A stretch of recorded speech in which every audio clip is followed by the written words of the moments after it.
Profe, buenas noches. Buenas noches, ¿qué más, Ariel? Acomodando aquí lo de la grabación. El profe pueda compartir. Hoy tenemos clase con la profe Xiomara de lectura crítica. Vamos a tratar de desarrollar más esa habilidad, de las habilidades más difíciles, digamos, de desarrollar o de aplicar. Lo más complicado, siento yo. A veces uno, dentro de la lectura o verificando palabras complejas o viendo que qué es un pronombre, que qué es un adjetivo, el sustantivo, es bastante complejo, pero es necesario, muchachos, es necesario ese proceso. Me gusta que en las últimas clases lo he visto muy dinámicos, lo he visto que participan bastante y que están tratando de dar el máximo en poder comprender y descifrar, digamos, cuál sería la posible respuesta en cuanto a la lectura. Tratan de verificar cuál es la intención del escritor o de quien está preguntando y tratan de buscar la estrategia o mediante qué herramienta lo hacen. Me parece muy importante. Muchas gracias, digamos, por esa dedicación y esa atención que están realizando las clases. Esto ya está por acá la profe. Profe, buenas noches.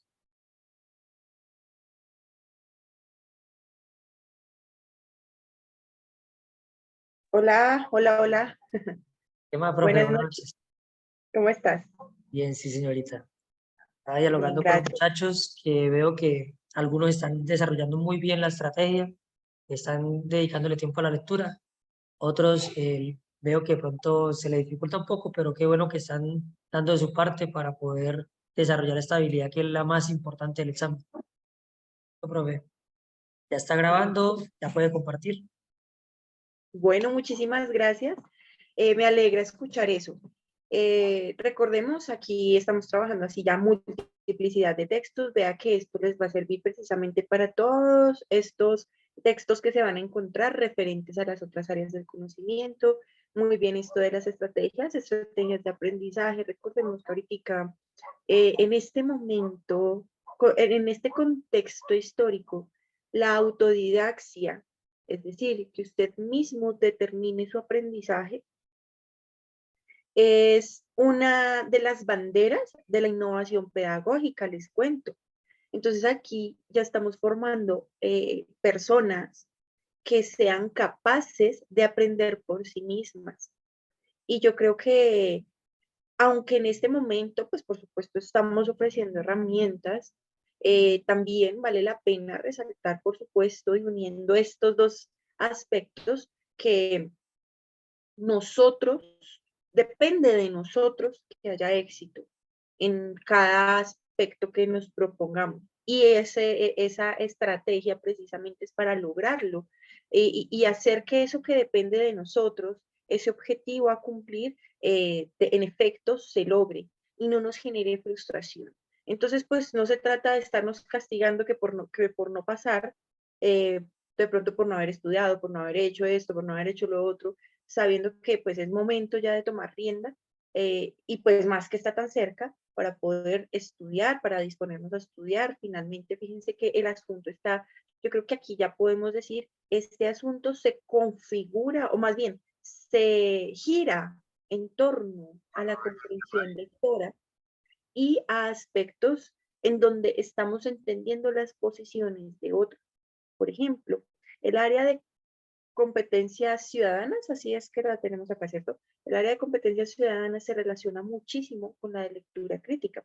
Los ubican precisamente en un contexto, incluso pues el multiperspectivismo, las distintas perspectivas que ustedes también como futuros subintendentes deben entender, es una de las habilidades que se evalúan en competencias ciudadanas, pero pues precisamente para entender al otro necesitamos esa comprensión lectora, que en efecto es lo que nosotros hacemos, ¿verdad? Intentar comprender qué es lo que el autor transmite, qué quiere transmitir, cuál es su objetivo central con los textos.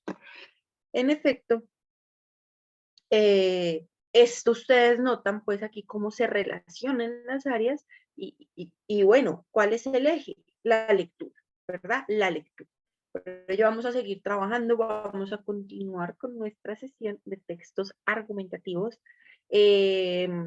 Espero, bueno, la sesión de textos argumentativos, así como veníamos trabajando, tiene su parte práctica, ya vamos a terminar de contestar creo que falta una pregunta del texto que trabajamos la última vez. Vamos con la parte conceptual, hablar un poquitico sobre los argumentos, tipos de argumentos, la forma de argumentar, formas de argumentación, para luego terminar con textos argumentativos y pues ver para si alcanzamos otros. Y ya para la siguiente sesión ya voy a preparar, esta sí me tocaría prepararla, e incluso también dependiendo de lo que ustedes expresen para el día de hoy, o podamos ver pues qué podemos reforzar, que ustedes vayan recomendando para la próxima sesión. Ah, bueno, ¿qué sería para mañana? No, para mañana les estarían bien. Bueno, en ese sentido vamos a arrancar con la parte que íbamos. Estamos aquí en este texto. Bueno, estábamos observando que acá el señor Saramago, José Saramago, plantea una posición propia. Es una posición sumamente reflexiva con respecto a Dios. Saramago, en su texto titulado Dios como problema, el cual, pues el título, muestra precisamente su intención, el cual es el reflexionar sobre Dios y cómo él resulta ser una invención del hombre. Aquí Saramago está proponiendo que se reflexione, o al menos que esto se ponga sobre la mesa. Por eso su título, Dios como problema. Para lograr ese objetivo de plantear esta reflexión, habíamos manifestado también que aunque hayan temas que de pronto no nos agraden o probablemente contravengan aquello que creemos, ¿cierto? Como por ejemplo la existencia de Dios, a nosotros como lectores nos evalúan es que entendamos al autor, más no que planteemos nuestras posiciones. Y aquí precisamente es lo que estábamos identificando en las preguntas, ¿no? La última vez estábamos trabajando, mirando la pregunta para luego ver el texto. Cuando leí este último texto, no hice el ejercicio y dijimos, vamos a contrastar cómo nos va mejor.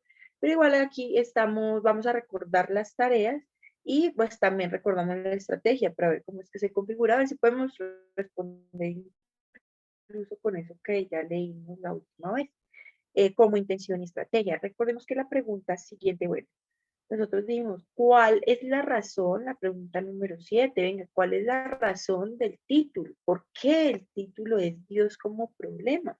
Y entonces nosotros lo que teníamos que hacer es buscar la razón del título. Y dijimos que la razón del título es por el objetivo del texto, ¿cierto? ¿El objetivo cuál es? Reflexionar sobre la existencia de Dios. Entonces, ¿en dónde estará algo que se relaciona con eso que identificamos como intención principal? Dijimos que el texto se titula Dios como problema porque el autor invita a que se discuta acerca de la creencia en Dios. Bueno, siguiente pregunta, que esa fue la última que hicimos, si mal no estoy.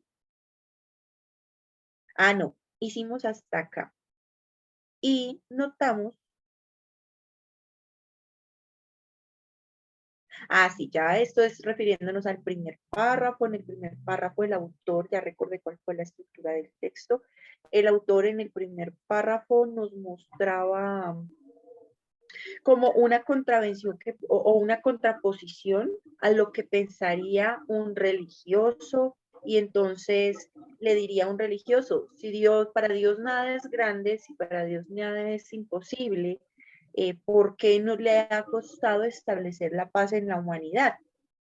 Es como lo que plantea, y eso es el inicio para mostrar o para plantear que Dios es más bien un planteamiento del hombre. Esto es lo que hace Saramago como estrategia, primer y segundo párrafo. Y notamos aquí que en el octavo, en la pregunta 8, perdón, nos está diciendo, vea, él señala, aunque no le estén diciendo en la afirmación, váyase al párrafo número 1, se le está dando una pista. Recuerde usted que el enunciado le está presentando pistas. Y ahí usted deduce si su pregunta es positiva o negativa y con respecto a qué. Entonces, fíjese la primera pista. El autor señala que algunas personas sostienen que para Dios nada es imposible. Este lo hace en el primer párrafo, que era parte de la primera estrategia. Primera pista. Y cuestiona la idea anotando que, pues entonces él decía, si para Dios nada es imposible, entonces, ¿por qué los humanos siguen en conflicto? Entonces, eso es lo que él cuestiona. ¿Cuál es su tarea? Mi tarea es positiva y es identificar cuál es la segunda parte o la segunda idea que se desarrolla en el primer párrafo. Entonces dijimos que él cuestiona que por qué no ha solucionado los conflictos. Entonces aquí está la respuesta, esa fue la que vimos el otro día, ¿no? El Dios no ha logrado detener los conflictos religiosos.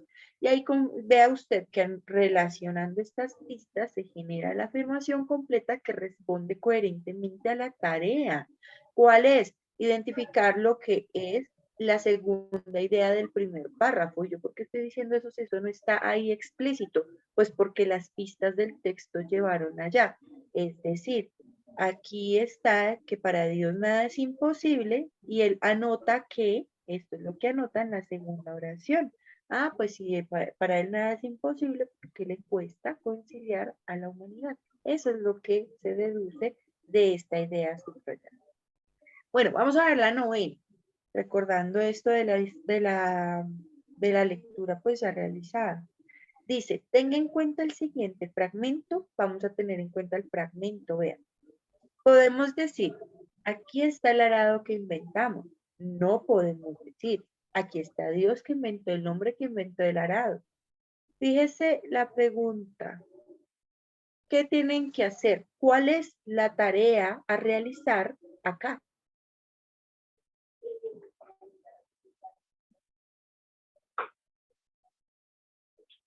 Negativo, profe.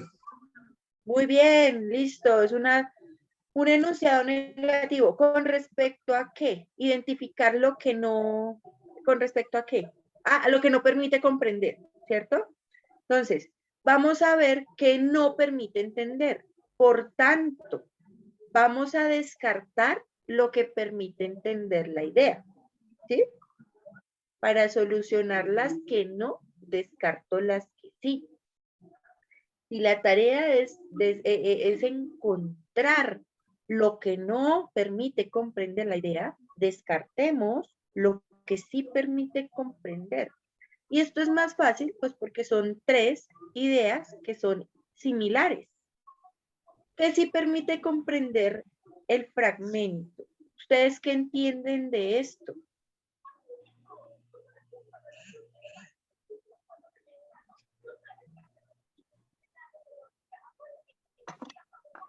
¿Qué entienden de ese fragmento? De que el hombre fue quien inventó el arado y no fue Dios. Listo. El hombre inventó el arado. ¿Sí? Aquí está el arado que inventamos. Más no podemos decir, aquí está Dios que inventó el hombre que inventó el arado. Entonces, en otras palabras, ¿quién fue inventado? ¿Quiénes? El hombre. El hombre que inventó. El arado, entonces sería como la A. El arado. El hombre inventó el arado. ¿Y a quién más inventó? Según el autor, estamos analizando la frase. Por eso él dice, y no podemos decir, aquí está Dios que inventó el hombre que inventó el arado. ¿Por qué? Porque Dios es invención del hombre. Entonces, en otras palabras, el autor está diciendo, Dios es creación del hombre, ¿sí? Eso es lo que permite entender. En donde, bueno, vamos a buscar lo que no permite comprender. Díganme entonces, ¿cuál idea refleja lo que dice el fragmento para descartarlo? ¿Cuál opción refleja lo que dice el fragmento para descartarla? La B. El hombre inventó a Dios para justificar su actuar, la B, ¿cierto? Muy bien, esto muestra la idea del fragmento, la cual indica que el hombre creó o inventó a Dios. ¿Mm? Pero como busco lo que no se entiende, se descarta. ¿Cuál otra opción muestra una idea similar al fragmento para eliminarla? La A y la C. Listo. La C.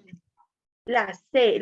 Los eventos divinos dependen de la conciencia humana. O sea, en otras palabras, el hombre creó a Dios. Esto es lo que dice el fragmento. Pero como busco lo que no, la descartamos. Bueno, entre A y D, ¿cuál dice lo que se lee en el fragmento, lo que se entiende en el fragmento? Más bien.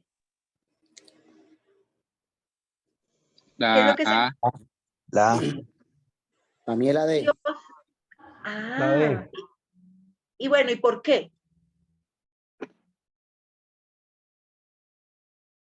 Bien, o sea, hay porque razón. profe, el autor ahí habla de dos eventos diferentes, el hombre y la creación de Dios. El Dios hombre. inventó un Dios. Sí. Dime, Adrián. Y dos puntos de vista ahí en la A. La A, yo desde un principio de que era la A porque una cosa, como dice, el hombre inventó el arado. No podemos decir que Dios creó al hombre que inventó el arado. O sea, Dios es independiente de la creación del hombre. Ah, y pilas, Richard. Ahí tú estás dando tu interpretación. Mira, creo que está diciendo la Dios es independiente de la creación del hombre. Esto es lo que, o sea, a ver, Pero es lo que no es. muy bien, la idea es lo que no. O sea, la D. Richard, ¿tú estás diciendo que esto es la respuesta o que no es? No, la A no es. Ah, que esa es. La A no es. Ah, pues les cuento que la A sí es. Porque Póngale es que cuidado. la D no puede ser porque el hombre destina la maniobra de Dios. Y ahí no está diciendo eso. Póngale cuidado. Porque si las designaría.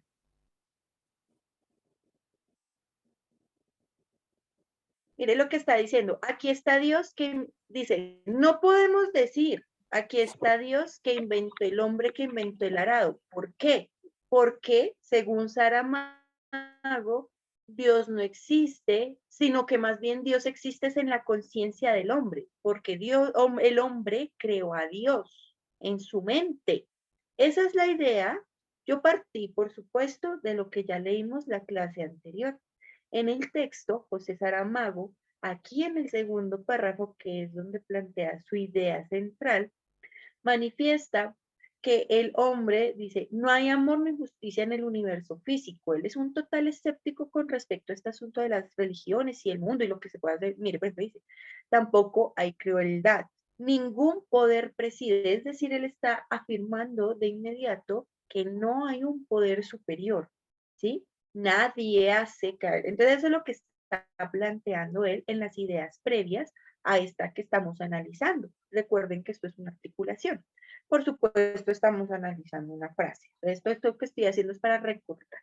Y entonces él continúa. También inventamos a Dios, pero no salió de nuestras cabezas. Permaneció dentro como factor de vida algunas veces, como instrumento de muerte casi siempre. Vea que ella que afirma inventamos a Dios. Esta es la frase anterior a la frase que estamos evaluando, ¿listo? Entonces también inventamos a Dios, pero Dios no salió de nuestras cabezas, o sea, Dios todavía está acá y dice, Dios es todavía usado como instrumento de muerte, a veces como de vida. Eso dice la oración. Y fíjense que viene ahora sí nuestra idea a analizar. Podemos decir, aquí está el arado que inventamos. No podemos decir, aquí está Dios que inventó el hombre que inventó el arado. Porque en otras palabras, ¿por qué no podemos decir eso? Porque Dios no existe, porque nosotros somos los que lo inventamos. miren la siguiente oración, como para completarle. A ese Dios no podemos arrancarlo de dentro de nuestras cabezas. Ni siquiera los ateos pueden hacerlo, pero por lo menos discutámoslo. Y aquí es donde plantea que se discuta y Dios como problema y todo esto. Entonces, fíjense que, muy bien, con respecto a lo que estamos haciendo, lo que se está diciendo alrededor de estas ideas, la anterior, esta que estamos analizando, y la siguiente, es que Dios es invención del hombre. Y lo que se dice en esta oración es, podemos decir, esto, ¿cierto? Aquí está el arado que inventamos. ¿Por qué? Porque eso es material, eso es físico y se exteriorizó. Es una idea del hombre externa. Pero decía antes, ¿se acuerdan? Dios está en nuestras conciencias. Por eso dice, no podemos decir, aquí está Dios, porque Dios no está externo a la conciencia del hombre. Recuerden la idea de Saramago. Y entonces dice, aquí está Dios que inventó el hombre, que inventó el arado. Eso es lo que no podemos decir. En otras palabras, lo que está manifestando Saramago en su oración, ay, permítanme un segundito, es Dios es creación del hombre. Esto es lo que está afirmando Saramago. Dios es creación del hombre. Por tanto, a ver si me escribió. Ahora sí.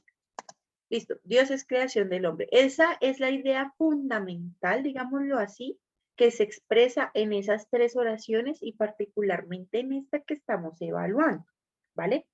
Ahora bien, fíjense que estamos descartando las que se relacionan con el sentido de la frase evaluada. ¿Por qué? Porque estamos buscando lo que no dice Saramago o lo que nos expone en esa oración o la idea que no desarrolla Saramago. Por eso decimos que esta es una pregunta de carácter negativo. Así que la D, aunque para nosotros que el hombre designe las maniobras de Dios es absurdo, ¿sí? En tanto Dios es creado por el hombre, se deduce o es consecuencia que el hombre designe las maniobras o lo que hace Dios. Que para nosotros eso no es concebible, pero eso es lo que está manifestando Saramago y se entiende entre líneas esa idea que está en la opción D. Así que estamos teniendo en cuenta el fragmento, la tarea es buscar lo que no, la opción D muestra lo que sí es el sentido de la idea de la frase evaluada, por tanto la descartamos porque no responde a, más bien, porque es similar al sentido de la frase. ¿Entendido? Preguntas negativas. Para solucionar preguntas negativas, descartan la afirmación positiva. En este caso, ¿cuál era la afirmación positiva? Pues la afirmación que enunciara lo mismo que la frase evaluada o el enunciado que mostrara lo mismo que se puede comprender del fragmento evaluado. ¿Hasta el momento entendieron? Sí, profe. Muy bien. Sí, profe. Gracias, gracias. Vamos aquí. Bueno, vamos ahora aquí con la parte conceptual. Habíamos dicho, nuestras sesiones son... Bueno, aquí ya terminamos la parte conceptual. En adelante vamos a ser mucho más prácticos. ¿Listo? Retomando todo esto que ya hablamos en todas las temáticas, en todas las 6 temáticas. Esta es la última, ¿no? ¿Qué es un argumento? Vamos a hablar un poquitico sobre los tipos, bueno, los argumentos. Entonces, ¿qué es un argumento? Un argumento es un razonamiento. Yo quiero aquí resaltar, vean que estamos en una parte muy bonita. Esto de los textos argumentativos es muy interesante. Ver cómo de verdad hay personas que plantean ideas tan controversiales y tan bien argumentadas que precisamente te convencen. Y que no se nos olvide que cuando nosotros estábamos en nuestra primera sesión, la de órdenes discursivos, la que denotaba cuál es la que muestra la intención de los textos y es reconocer cuál es el horizonte del texto, el horizonte que el autor le da al texto, y notábamos que la intención que determina el orden discursivo del texto argumentativo es convencer. convencer al lector, convencer al oyente, convencer al espectador. Esta es la intención central del texto argumentativo. ¿Convencer sobre qué? Sobre una posición. Ahora, antes de irnos de nuevo a lo conceptual, ¿cuál es la posición de Saramago? ¿Sobre qué nos quiere convencer José Saramago?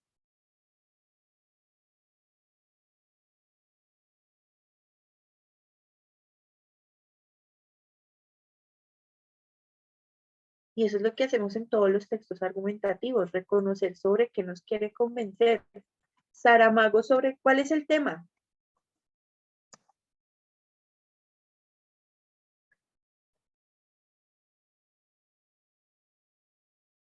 ¿Cuál es el tema?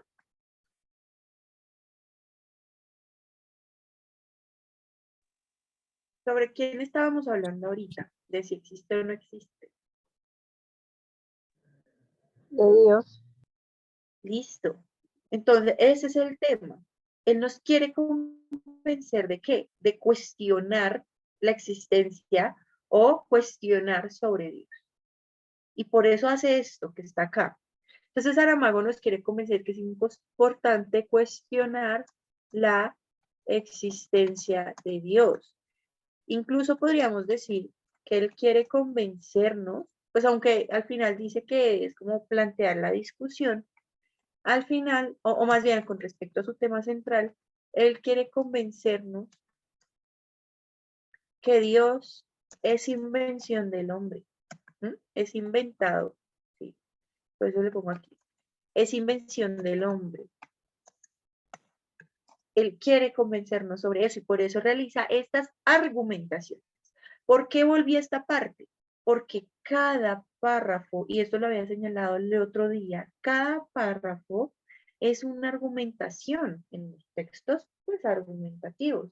Es un orden de ideas que se plantea para convencer al lector.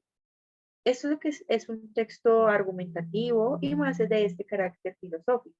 Entonces, esas son unas ideas que se organizan para convencer. Y a esto le llamamos argumentación. El asunto es que estas ideas, para que convenzan, deben estar sustentadas. Recuerden lo que hablamos el otro día sobre los textos de carácter argumentativo y cómo, por ejemplo, se utilizan herramientas como los datos, las cifras, el ejemplo, la autoridad intelectual y todas estas herramientas que permiten que cada párrafo se construya y genere una argumentación específica.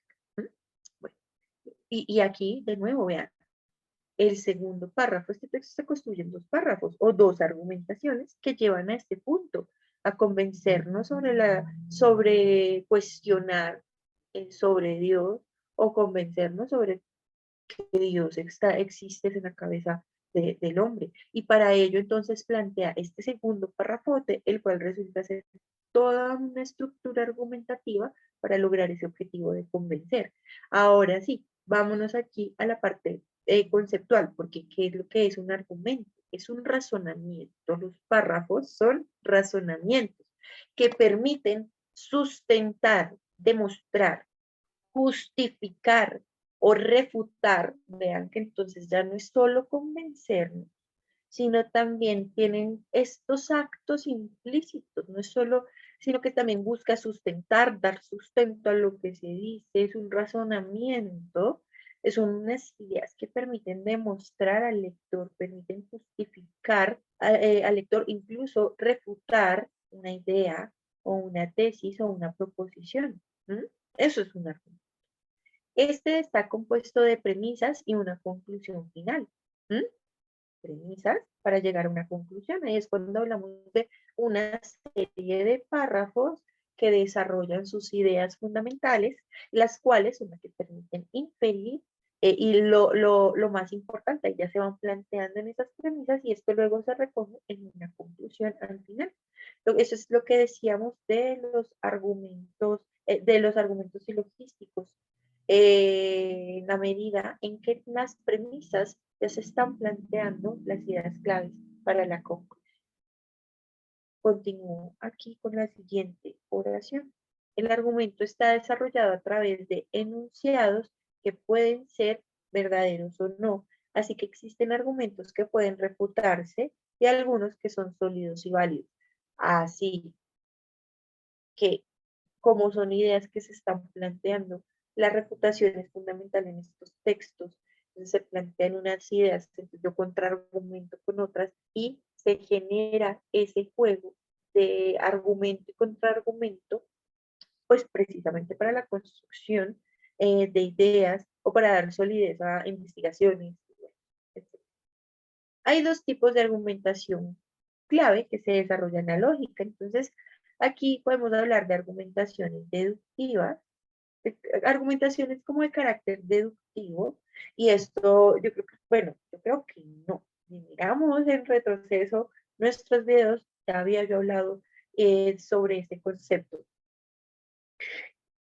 Y se había planteado que, y ahora retomo, se había planteado que los textos manejan, los textos argumentativos, bueno, todos los textos, pero estos argumentativos manejan distintas estructuras y habíamos dicho, vea, hay textos argumentativos que plantean su idea principal al inicio. Pero hay textos argumentativos que plantean su idea fundamental hacia el final del texto. Hay textos argumentativos muy interesantes donde se plantean como unas estrategias para el inicio, para el desarrollo por acá, y luego plantean la tesis o la idea fundamental en la mitad, y luego la desarrollan. Así, hay distintas formas de estructurar estos razonamientos para convencer. Precisamente, aquí hablamos de estos dos, deductivo e inductivo, y vamos a mostrar distintos tipos de argumentos que ya se pueden, digamos, encontrar en cada una de estas categorías. Vamos ahora con el tipo de argumentación deductiva. Recordemos entonces que esto se relaciona con las estructuras que ayudan a generar un razonamiento. ¿Sí? A llegar a una conclusión clave o a una tesis o al desarrollo de una idea fundamental. Aquí hablamos de las estructuras. Tipos de argumentación, entonces decimos deductivo. Implica que se deben extraer conclusiones a partir de premisas. Cuando hablábamos de estructuras deductivas, mencionamos en algún momento que son estas que plantean la idea fundamental en los párrafos, en el párrafo inicial, cada párrafo plantea precisamente las claves, las pistas que nos llevan a una conclusión. Bueno, vamos a ver cada uno de los tipos, a ver si podemos ver cómo de las premisas surgen las conclusiones. Cómo de las ideas fundamentales se extraen conclusiones. Este es básicamente el argumento deductivo. Entonces vemos aquí el silogismo disyuntivo, a ver cómo funcionaría. Si el argumento deductivo es este, que permite generar conclusiones a partir de las premisas, vamos a ver aquí este ejemplo. Disyuntivo significa, refiere al uso de la O, una disyunción, una separación. Entonces, o una cosa o la otra. Muy distinto a esta idea de... Serían dos opciones, o es la una o es la otra, pero son similares. Sí, o uno o lo otro, es muy distinto al que une con la I, ¿no? Entonces, muy distinto la O, el uso de la O al uso de la I, porque con la I, ¿qué son las dos? La ¿sí? I es para separar, y la Para O unir. es para unir. Al revés. La I Bueno, une, ¿cierto? Sopa y seco, o sopa o seco. Bueno, entonces dice aquí, o los niños se portan bien o se portan mal. Los niños no se portan mal. Entonces, miren la conclusión. Se portan bien. Este es un razonamiento de silogismo disyuntivo donde se presentan estas opciones. Con esta distinción se escoge una, se deduce pues la otra. Afirmación del antecedente. Si está soleado, entonces es de día. Fíjense de nuevo lo que dice. La argumentación deductiva de la argumentación deductiva. Se extrae las conclusiones a partir de las premisas. Esta es la conclusión. Pongamos aquí con moradito los conectores. Entonces, esta es la conclusión, por tanto es de día. ¿De dónde deduce que es de día? De las premisas que ya tenían las pistas. Si está soleado, entonces es de día. Está soleado, por tanto es de día. Negación del consecuente. Si hago mucho deporte, estoy cansado. No estoy cansado. Entonces, no hago mucho deporte. Otro tipo de razonamiento, pero ahora negando pues la consecuencia. Y ahí se llega a una conclusión válida de acuerdo a lo que se plantean las premisas. Esta tarde irás al cine o al teatro. Si vas al cine, a la salida irás a cenar. Si vas al teatro, a la salida irás a cenar. Por consiguiente, o vas al cine o vas al teatro y después cenarás. Bueno, aquí vemos un razonamiento que está teniendo en cuenta lo que se ha planteado previamente y lo articula con conectores válidos. Por consiguiente, o una cosa o la otra, y porque necesariamente va a cenar. Reducción al absurdo, la ciencia que construye en base a hechos, como un edificio de ladrillos. Pero una colección de hechos no es más una ciencia de lo que una pila de ladrillos es un edificio. Esto está todo complicado. Como un edificio, pero una colección de hechos no es más una ciencia de lo que una pila de ladrillos es. Creo que no está mal escrito. Bueno, miremos aquí ejemplos de algunos deductivos. ¿Qué es lo que dice el deductivo? Va de lo particular a lo general. La argumentación inductiva, en contraste a la deductiva, la cual en sus premisas ya está mostrando la conclusión. La argumentación inductiva no pretende demostrar una verdad, sino pretende mostrar unos pequeños aspectos particulares.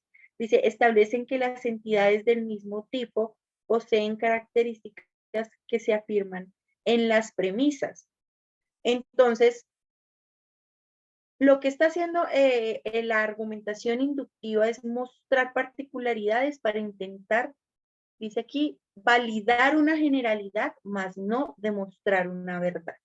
Busca por medio de aspectos clave, de aspectos específicos, como casos, como ejemplos, demostrar una generalidad. Habíamos hablado el otro día de la argumentación por ejemplos.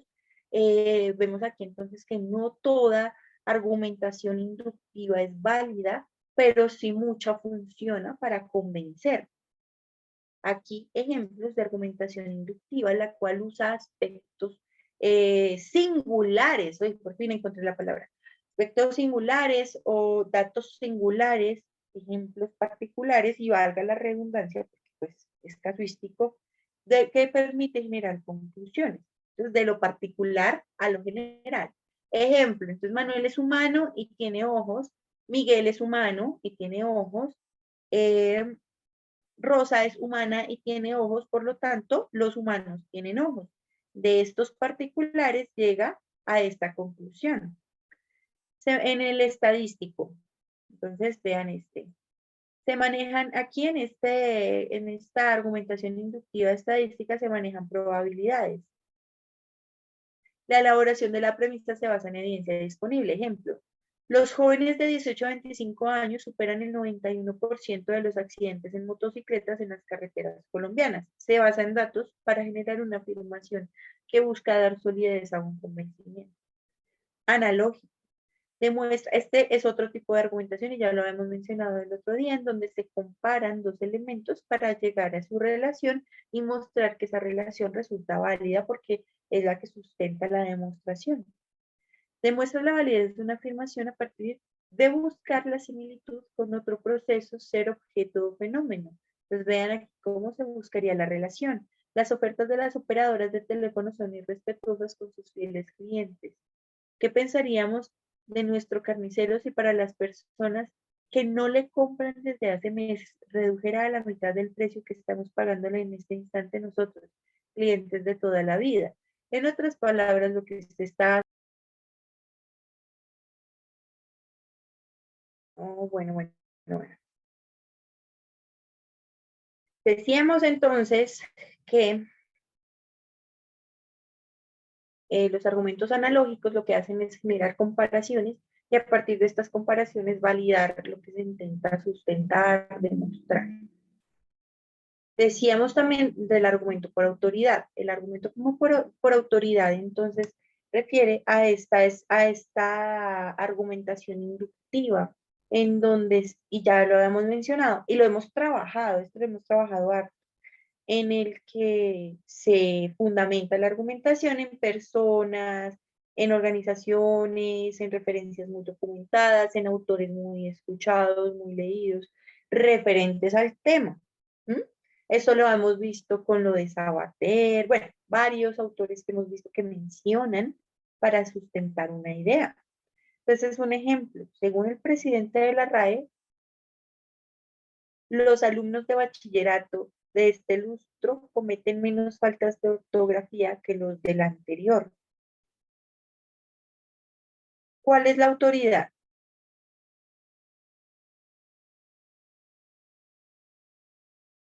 ¿Cuál es la autoridad en esta idea?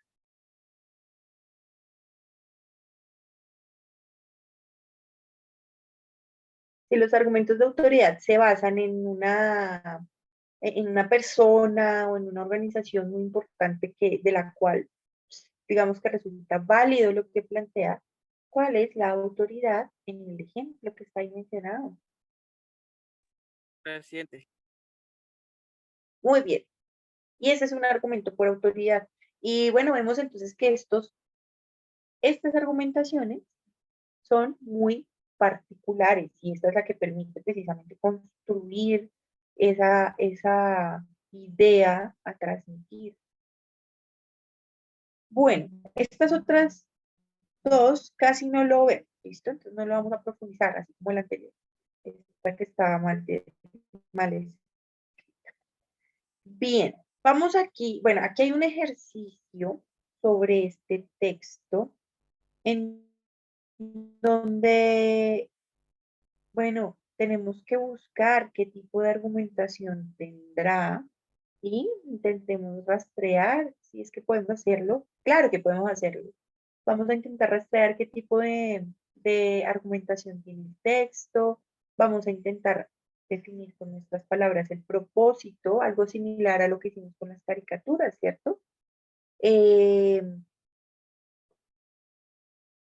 Vamos a reconocer por qué en el texto se afirma, hay algunos lectores a quienes se irrita rayuela y enfurece cambio de piel. Vamos a ver por qué se dice eso, reconocer la razón o la intención de afirmarlo. ¿Listo? Esto es lo que vamos a explicar con nuestras propias palabras. Aquí ya nos están haciendo ejercicios tipo ICFES, sino más bien en donde vamos a practicar la evocación del reconocimiento de lo que el ICFES.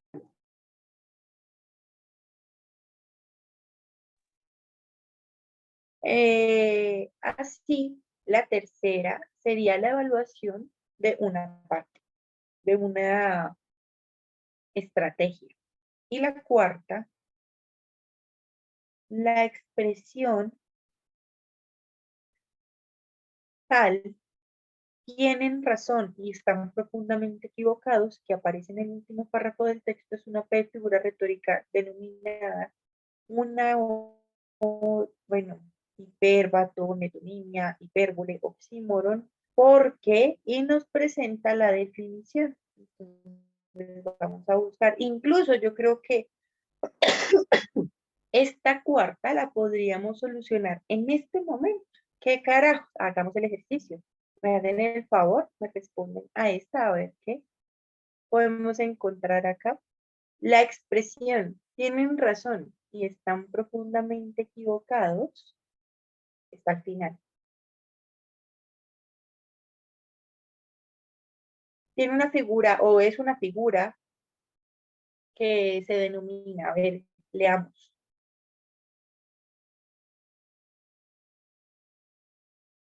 Vean la idea. Tienen razón y están profundamente equivocados. ¿Ahí qué hay? En esa idea nomás que observamos.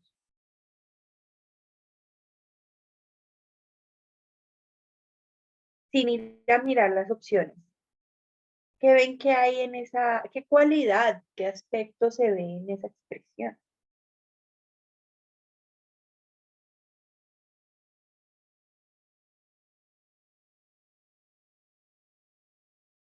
A ver, los escucho. Mira la opción. Disculpa, William, se cortó un poco. Sin mirar las opciones.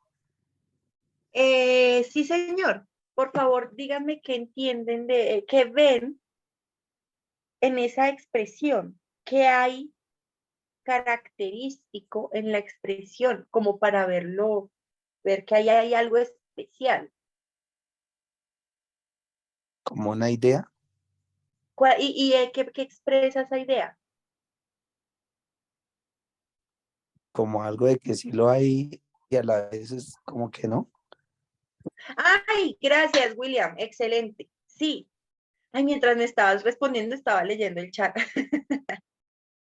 Listo, Adrián, ya tengo tu respuesta.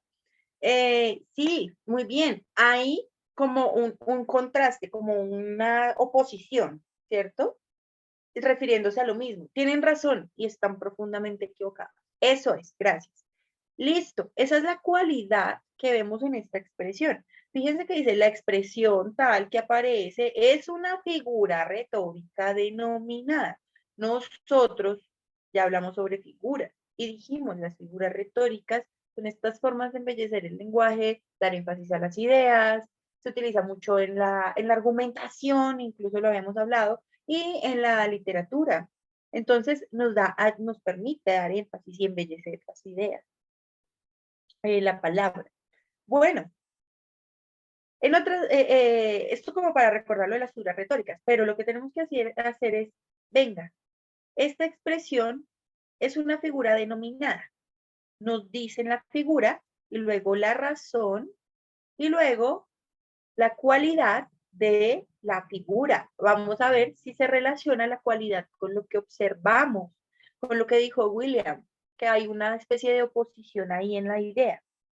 Entonces, es una figura retórica denominada hiperbatón, porque, vamos a ver si es el hiperbatón por esa razón. Vamos a leerlo. A ver, ustedes me dirán, ¿será que en esa expresión se ve un hiperbatón porque trastoca y desordena el orden natural sintáctico de la frase con la intención de sacar una idea? Vengan, en la frase que estamos analizando hay un orden, hay un desorden de la lógica formal a la que nosotros nos enfrentaríamos, digamos, al orden normal, enunciaríamos una idea. Miren lo que dice, porque trastoca y desordena el orden natural sintáctico de la frase. Tienen razón y están profundamente equivocados. Dice las frases, las palabras como desordenadas. Sí. Listo. Les voy a dar un ejemplo de hiperbatón.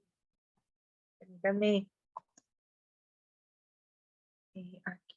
Ya se los pongo.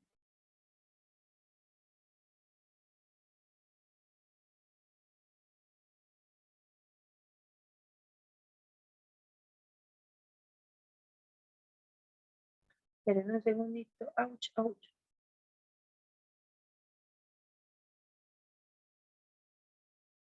Tengo aquí unos ejemplos de hiperbatón. En otras palabras, el hiperbatón lo que hace es desordenar el orden usual o lógico que expresaría que se expresarían, en el que se expresarían las ideas, en el que se expresarían las palabras. El asunto es que tienen razón y están equivocados, lo que presenta es una contradicción, pero no una alteración de las palabras. Por ejemplo, ahora sí, aquí lo tengo más claro. Las señoras pacientemente hacen fila en el supermercado. Ay, no, pues está.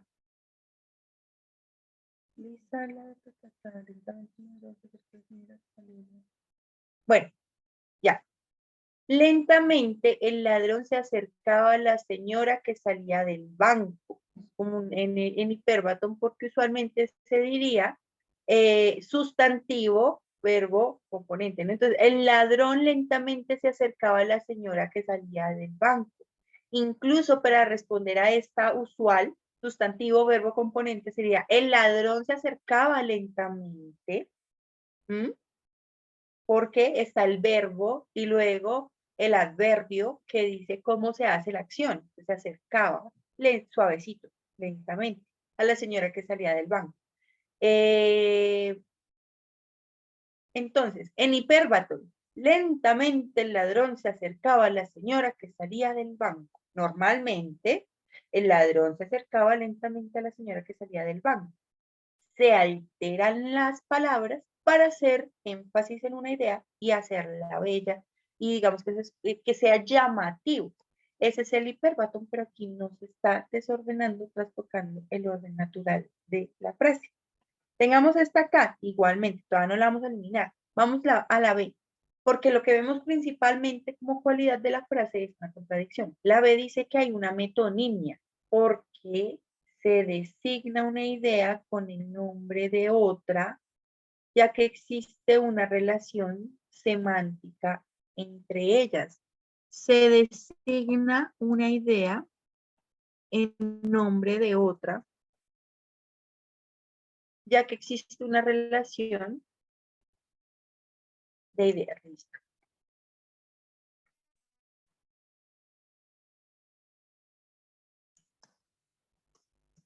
Les pregunto entonces, vean la definición. Aquí se está designando una idea, digamos de otra forma, porque se parece, no, o sea, por ejemplo,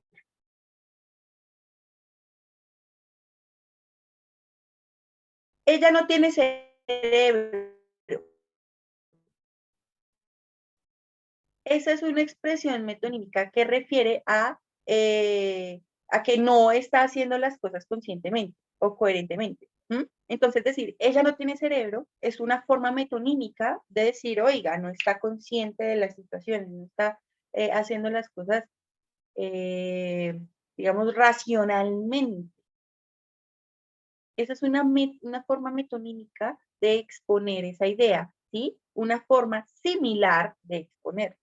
Vemos aquí que no se está asignando de otra forma otra idea, no hay una relación. Entonces no sirve aquí. O será una hipérbole, porque es una exageración intencionada cuyo objetivo es plasmar una idea difícil de olvidar. Fíjense que aquí no hay una exageración intencionada. Dijimos que aquí tampoco se designa una idea con el nombre de otra. Mientras que aquí dice que puede ser un oxímoron porque armoniza dos conceptos opuestos en una misma expresión, formando así un tercer concepto. Tienen razón y están profundamente equivocados, son dos conceptos opuestos en una misma expresión. Igual nos toca ver si es que es así, forma un tercer concepto. Vamos igual a leer el texto, pero ya vimos que de una frase, de acuerdo a la tarea asignada, podemos estar encontrando una respuesta. Bueno, aquí nos demoramos un poco. Ya les decía yo, bueno, frente a esto podemos reconocer, dijimos, digamos que en otras palabras, de estas tres actividades que tenemos del texto que vamos a leer, se pueden sacar tres preguntas tipo X. Pero bueno, ¿saben qué? Dejemos esta actividad para ahorita, más tarde. ¿Listo? Porque el texto siempre es extenso.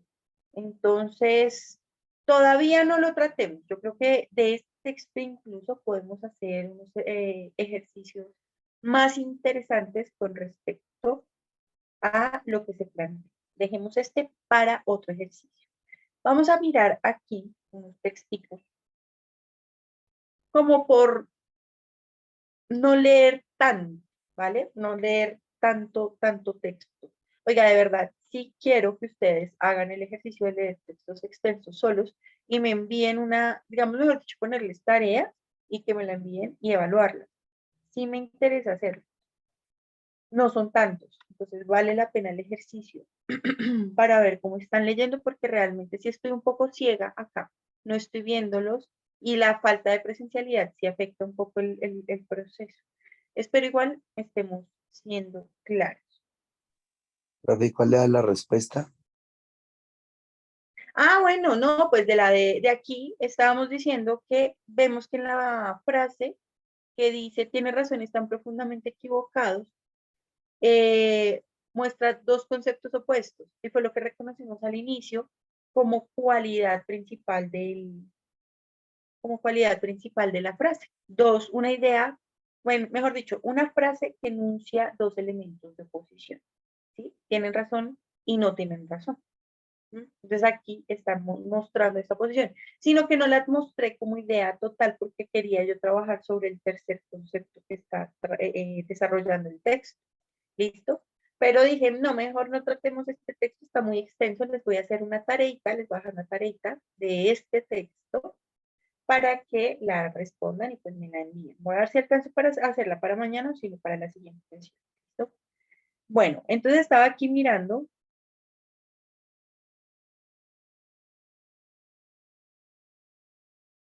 Bueno, vamos a mirar aquí, este está cortito.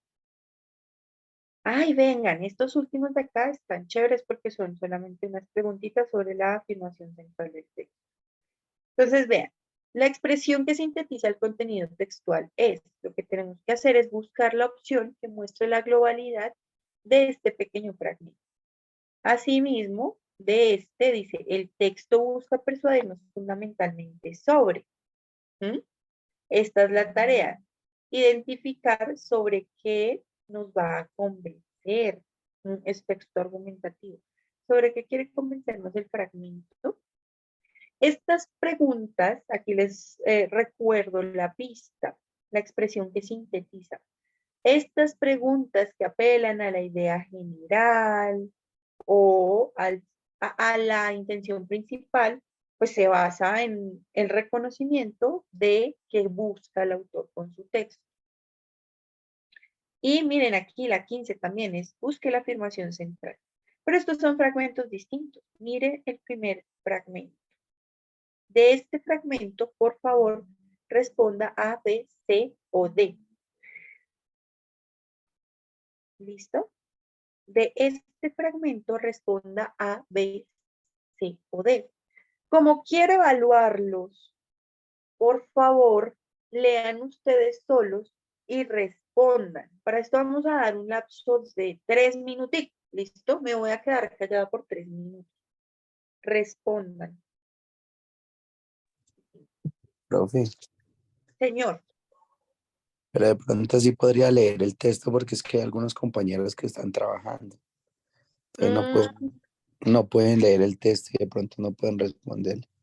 Bueno, lo voy a leer sin comentarios. Es que tengo mi problema siempre que meto la cucharada en la interpretación y ahí es donde les muevo su interpretación para que respondan. Les voy a leer sin comentarios, ¿listo? Gracias por la recomendación, Will. Bueno, profe. 1, 2, 3, 4 oraciones. Son 4 oraciones nomás. El empuje de los conquistadores españoles después de 300 años de lucha, los araucanos se replegaron hacia aquellas regiones frías. Contra los indios, todas las armas se usaron con generosidad. El disparo de carabina, el incendio de sus chozas y luego, en forma más paternal, se empleó la ley y el alcohol. El abogado se hizo también especialista en el despojo de sus tierras. El juez los condenó cuando protestaron. El sacerdote los amenazó con el fuego eterno. La venta de aguardiente y las cantinas aumentaron de forma vertiginosa. Esto lo escribió Pablo Neruda. Es un fragmentico de un texto titulado Confieso que he vivido. Muy. La idea es buscar la expresión que sintetiza el contenido textual. ¿Cuál será la opción?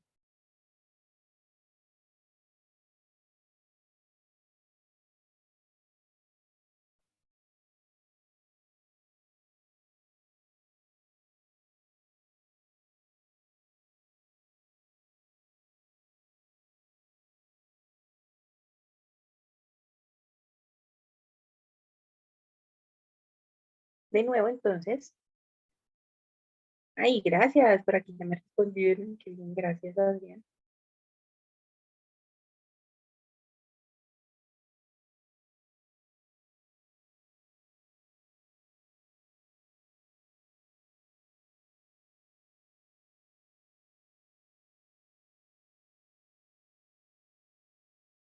Entonces, acordémonos, una estrategia para leer textos continuos es reconocer qué quiere hacer y qué quiere decir cada idea, o sea, cada oración, función y sentido.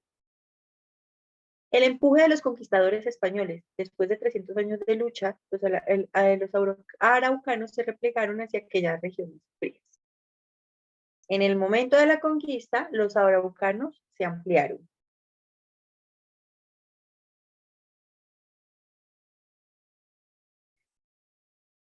Contra los indios, entonces, bueno, hasta aquí, ese es el sentido, ¿no? En la época de los conquistadores, los araucanos se ampliaron. Contra los indios, todas las armas se usaron con generosidad. El disparo de carabina, el incendio de sus chozas, y luego, en forma más paternal, empleó la ley y el alcohol. Esta idea que está manifestando lo que se hizo contra los indios. ¿Su función cuál es? Mostrar lo que se hizo contra los indios. Dice, todas las armas se usaron con generosidad, 2 puntos. Entonces, contra los indios se usaron muchas cosas. Presenta numeradamente, entre comitas, ¿cierto? Presenta numeradamente, gracias, aquí ya tengo la respuesta. Presenta numeradamente, entonces, ¿cuáles fueron las armas usadas contra los indios? Segunda oración. Tercera oración. El abogado se hizo también especialista en el despojo de sus tierras. El juez los condenó cuando protestaron. El sacerdote los amenazó con el fuego eterno. Vea que, además, dice, todas las armas se usaron. ¿Cuáles armas se usaron? Vea, estas directas, el disparo, el incendio de las chozas, es lo que decían anterior.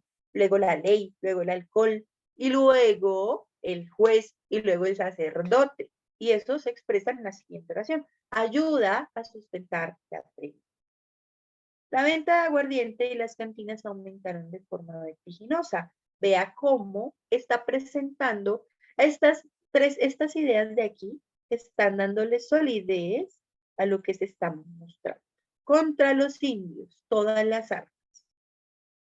Esta es la clave de la parte. El texto quiere mostrar cuáles fueron y cómo se usaron, bueno, más bien cuáles fueron las armas o lo que se hizo para contraponer la expansión de los indios. Ahí está la idea clave. Y entonces es la expresión que sintetiza el contenido textual. Es, muchas gracias, aquí ya tengo las respuestas. Y en efecto es la que me respondieron aquí, la B. En su afán de someter a los araucanos, los conquistadores utilizaron desde los medios más directos hasta los más sutiles. Excelente, muchísimas gracias. Esta expresión recoge lo importante, vean. Aquí está esa idea clara. Muy bien. No sé si tienen alguna duda con las otras. Dice, de no haber sido por jueces y sacerdotes. Vean, por ejemplo, la A. La A es un ejemplo de cómo utilizan palabras que están en el texto, pero que no enuncian o no responden a la tarea, que es lo global, que de no haber sido por jueces y sacerdotes, la conquista de los araucanos hubiese resultado más difícil, pues eso no es lo que está planteando. La conquista de los araucanos por los españoles se basó en la aplicación de las leyes en el consumo exorbitante del alcohol. Utiliza conceptos que están en el texto, digamos como deformando la idea clave. Los araucanos se dedicaron al alcohol no por iniciativa propia, sino por el sometimiento de los conquistadores y españoles. Miren que, por ejemplo, esto es algo más o menos que plantea el autor, pero palabras como que se dedicaron al alcohol son expresiones muy directas que no es a lo que va el autor del texto, ¿sí? Como que se hayan dedicado al alcohol, sino que utilizaron herramientas como el alcohol para que no, para detenerlos. Entonces, aquí ya se tergiversa un poco la idea que se está planteando. Bueno, eso como para despertar las otras opciones. Vamos con la 14. Aquí tenemos las opciones. Nuestra tarea es identificar sobre qué busca convencernos el señor Sierra Bravo. Vamos a leer al señor Sierra Bravo. y sobre lo que busca convencernos. Vamos por oraciones, ¿listo? Todavía no voy a dar la interpretación, solo leo. La asimilación en la lectura implica discernir las ideas expresadas en el escrito leído, seleccionarlas e integrarlas en nuestros propios esquemas mentales. Tanto el discernimiento como la selección de ideas se verán facilitados en gran medida si practicamos la lectura activa, es decir, la lectura con un propósito definido, aunque solo sea el de comprender adecuadamente lo esencial del pensamiento del autor. El lector activo piensa previamente lo que podría decir el autor. Llega al punto de imaginar que tendrá que escribir El lector activo piensa previamente en lo que podrá decir el autor. Llega al punto de imaginar que tendrá que escribir él mismo sobre esa misma materia. ¿Qué función y qué quiere decir cada oración para poder encontrar sobre lo que busca convencernos? ¿Cuál es el tema central? Digan, por favor, cuál es la palabra que más se repite en la oración, que se repite en las oraciones. En cada oración hay una palabra que se repite. Ese es el tema central. ¿Cuál es? Y ahí ya sabemos más o menos sobre qué nos quiere convencer.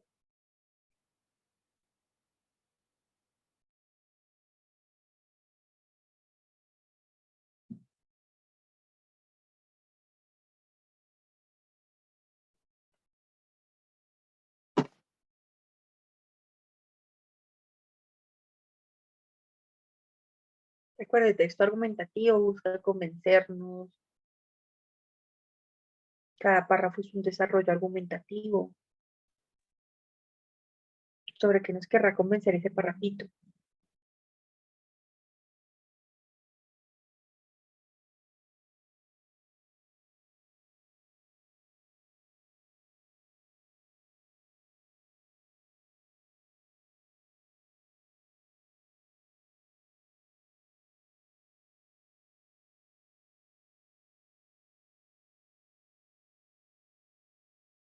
¿Cuál es el tema central del texto?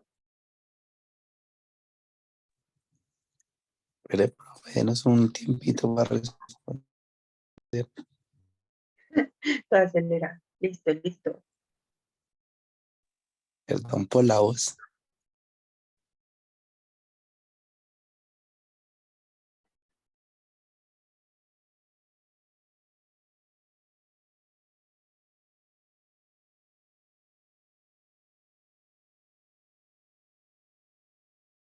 Bueno. Otra de las claves que mencionábamos es que en las oraciones presentan el tema. Digamos que en cada oración se menciona el tema central. La palabra que se repite tendría que ser el tema. Ay, gracias. Listo, listo, gracias. Así que notamos que el tema que aquí del cual se habla es este, ¿no?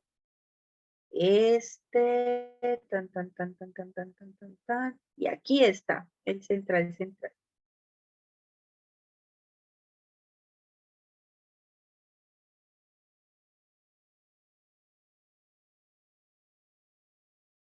Bien. Lectura activa es el tema central del texto, que dice con respecto a la lectura activa. Entonces dice, la asimilación en la lectura implica, o sea, en otras palabras, vea que aquí están hablando incluso de lo que nos concierne a nosotros como lectores críticos, ¿cierto? Y es la comprensión. El tema es como tal este asunto de la comprensión lectora, la lectura activa. Entonces está diciendo que la lectura implica discernir lo que se está expresando en el texto, entender las ideas del texto y relacionarlas nosotros con estos esquemas mentales. Y estos esquemas mentales incluso ya vemos que surgen de cómo reconocemos la estrategia, ideas principales, ideas secundarias, y esto lo hacemos en la medida que leemos. Entonces aquí sigue explicando, tanto el discernimiento como la selección de ideas se verán facilitados en gran medida si practicamos la lectura activa. Entonces la lectura activa es esto, nos explica con el conector, es decir, la lectura activa es la lectura con un propósito definido, aunque solo sea el de comprender adecuadamente lo esencial del pensamiento del autor. En otras palabras, la lectura activa es lo que nosotros hacemos acá en estas clases de lectura. y es reconocer el pensamiento del autor del texto. Y aquí están hablando sobre eso, es la lectura activa. Entonces continúa aquí, el lector activo piensa previamente en lo que podrá decir el autor. Llega al punto de imaginar que tendrá que escribir él mismo sobre esa materia. Entonces esto es el lector activo. Sobre qué nos quiere convencer el autor del texto o hacernos entender que la lectura activa ayuda a la comprensión de los textos. ¿Mm?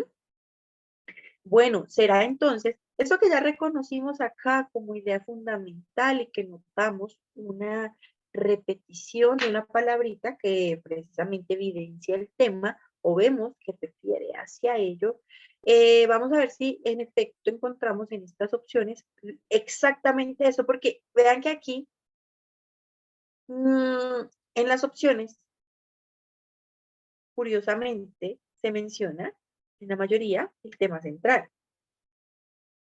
Digo curiosamente, no tanto porque sea curioso, sino porque es una de esas preguntas que busca ser complicada, aunque esta no es tanto, pero hay unas que sí, es decir, solo por un pequeño detalle es que se descarta la opción.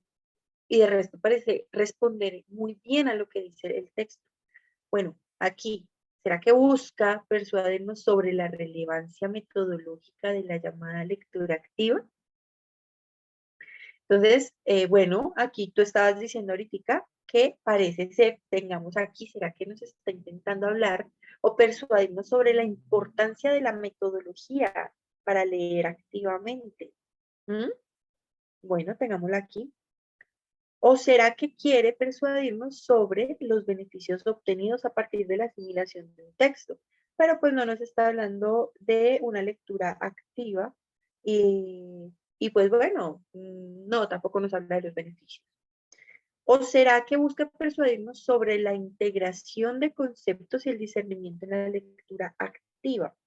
¿Será que busca persuadirnos sobre o hacernos o convencernos sobre cómo la lectura activa nos permite comprender lo fundamental de un texto? ¿Mm? Integración de conceptos y el discernimiento, ideas principales, ideas secundarias. Entonces, ¿será que busca persuadirnos sobre la integración en esta lectura activa? Sobre cómo estas cosas se ven en una lectura activa. Vamos a ver. ¿O será que busca persuadirnos sobre el rol de la lectura activa para mejorar la asimilación de contenidos? ¿Mm? Entonces, a ver, dicen que D, por aquí vi también que la C, sí, vi que la C. Entonces, en este caso, según lo que nos está diciendo acá, es que la lectura, o sea, la lectura, para que sea efectiva, esa es la primera oración y lo que está mostrando, la lectura efectiva requiere que nosotros mismos organicemos y creemos nuestros esquemas mentales. Este discernimiento se genera con la lectura activa, es decir, una lectura que busque entender al autor. Y el lector activo piensa en lo que podrá decir el autor. En otras palabras, cómo podemos entender un contenido. ¿Mm? ¿Cómo podemos entender un contenido?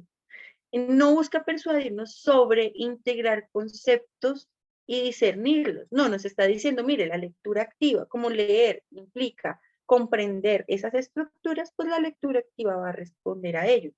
Pero miren que no nos está hablando de una relevancia metodológica, simplemente nos está diciendo, la lectura activa es que usted intente comprender al autor. No nos está hablando de una metodología o un método exacto para leer activamente. Como por ejemplo aquí en estas clases. Estamos trabajando sobre la comprensión lectora, sobre el rol de la asimilación del contenido de la lectura activa, en otras palabras, pero no estamos hablando de un método específico, entendiendo que los textos son muy amplios. Entonces, precisamente, bueno, digamos como que haciendo esa lectura crítica, relacionando las cosas, nada nos lleva a la opción D, y por eso no nos sirve la A. ¿Por qué, compañero? Porque no habla de una metodología exacta, una metodología para el lector activo, ¿sí? O persuadirnos sobre esta relevancia metodológica, sino simplemente resaltar la importancia de la lectura activa para entender un texto acertadamente. Bueno, y aquí tenemos este texto. Tengo aquí 1 minuto 31, bueno, 1 minuto y medio. Creo que alcanzo a leer el fragmento. Y aquí de esto lo que tengo que buscar es la afirmación central. Lo mismo, la idea general. Cada año se genera una cantidad considerable de residuos informáticos. Solo en productos IBM las cifras se mueven entre 60.000 y 70.000 toneladas. A pesar de ello, en Europa todavía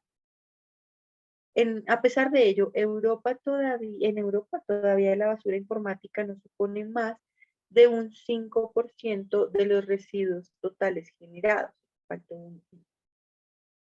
No es un problema medioambiental de primer orden. Además, un ordenador es un equipo tan complejo que su reciclado requiere mucha inversión y los beneficios que puede generar parece que todavía no son considerables.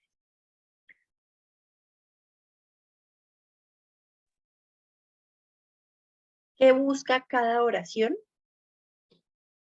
Y de aquí se genera una cantidad considerable de residuos informáticos. Tema central, residuos informáticos. Presenta con datos, de acuerdo, solo productos IBM, la cifra es de tanto. Sobre esta cantidad de residuos informáticos.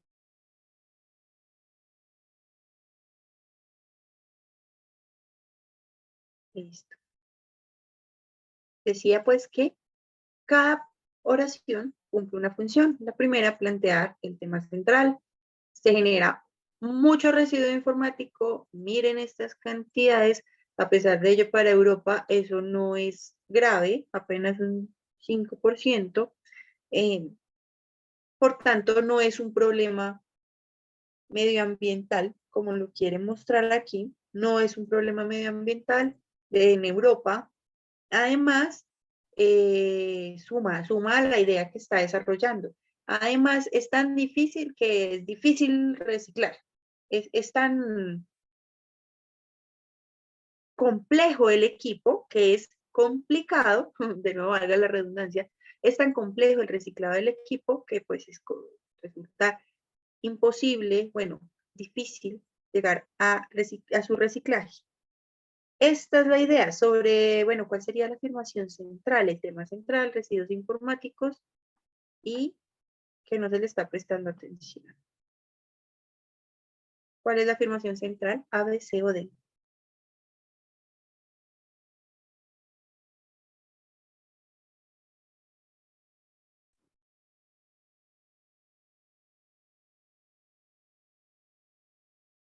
La proliferación de residuos informáticos no genera impacto ecológico alguno. ¿Eso se relaciona con lo que dice el texto?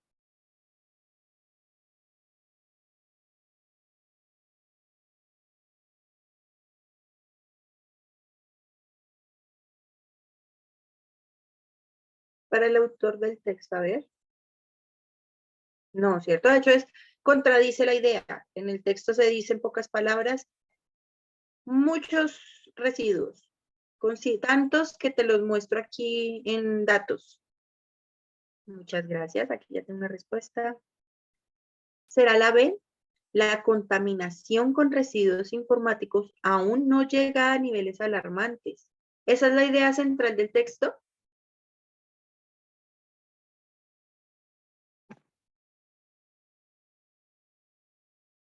¿Será la idea central?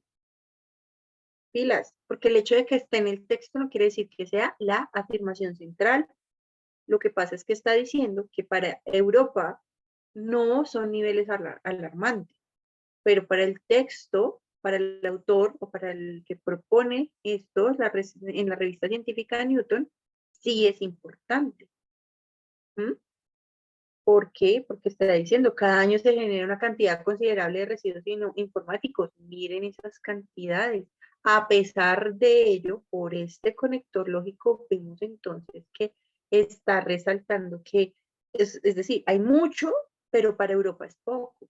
Entonces, lo que te está mostrando aquí, con esta idea de que aún no llegan niveles alarmantes, es la oposición de la idea fundamental del texto. O, en otras palabras, lo que diría Europa, ¿sí? O tal vez de los gobiernos del continente con respecto a este tema de los residuos informáticos. Es decir, esta idea es una idea secundaria. Sí está en el texto, pero hey, tu tarea es reconocer la afirmación central. ¿Listo? ¿Claro? Por eso no es. Está en el texto, pero tu tarea es reconocer la afirmación central. Lo que pasa es que está en el texto mostrando el contraste, o más bien lo que diría una parte de este problema, que es Europa o el continente, o los gobiernos del continente. ¿Será que la afirmación central es la idea fundamental? ¿Cuál es la idea fundamental? Muchos residuos, pero se cree en este lugar que esto es poquito. ¿Mm? Que son poco y que eso no es grave, este asunto de los residuos. Entonces, ¿será que la afirmación es la escasa gravedad del problema no amerita mayor preocupación por los daños actuales a la ecología? Es lo mismo que la B. Esta sería la idea del continente, más no la afirmación central del texto. Estaría como idea secundaria. El escaso impacto ecológico y la poca rentabilidad de reciclaje no fomentan una política agresiva contra los residuos informáticos, que precisamente aquí estaba diciendo. A pesar de ello, Europa todavía, para Europa, todavía la basura informática no supone un 5% de los residuos.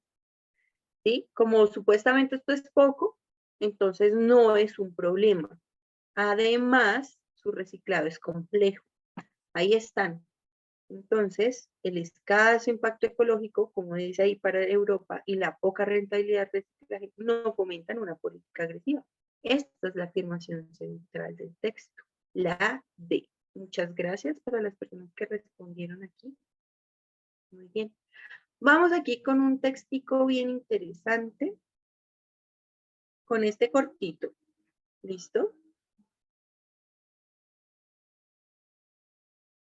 Es cortito, pero sustancioso. Espero que ahí lo puedan ver bien. Bueno, primero voy a ampliar todo el parrafito.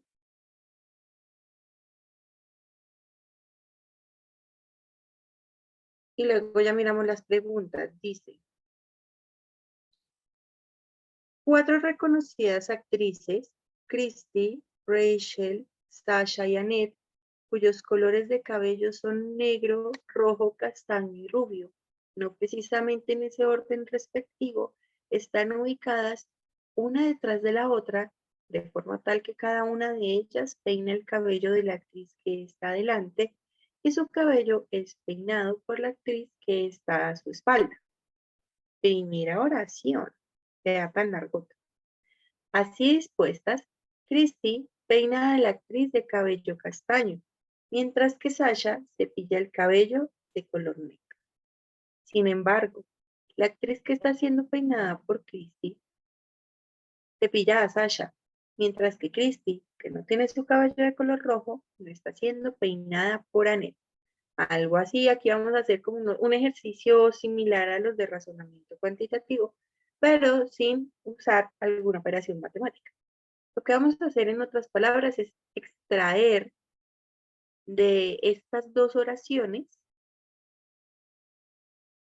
el orden y la asignación de colores de cada mujer, el orden en el que irían ubicadas y el color de cabello de cada una de ellas. Con esa base ya respondemos a las dos preguntas. Permítanme un segundito, ahora aquí Paint,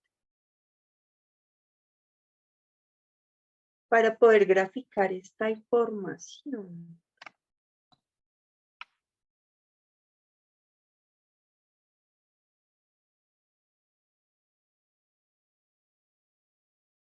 A ver, ahora sí.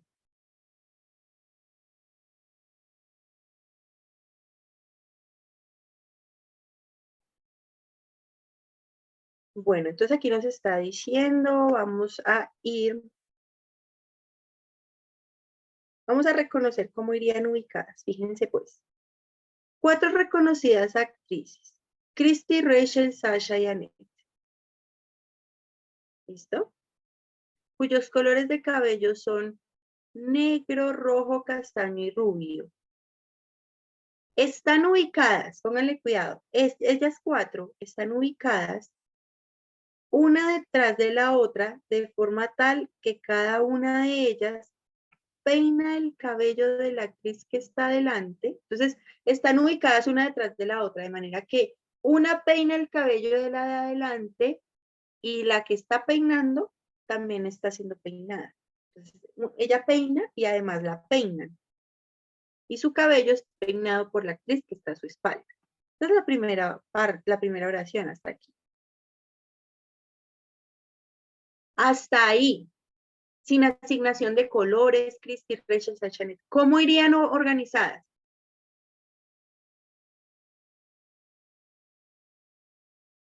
Cuatro mujeres se peinan.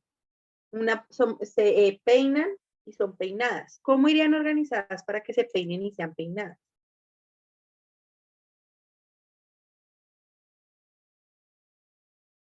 ¿Qué figura podrían estar haciendo?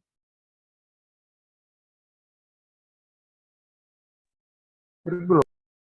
Un círculo, muy bien, porque tienen que estarse peinando y además peinar, peinando y peinar, para que todas sean, además, dentro de esta oración no se dice que alguna se queda sin peinar, por tanto no pueden ir en línea, porque la de adelante se queda sin peinar y la de atrás se queda sin ser peinada.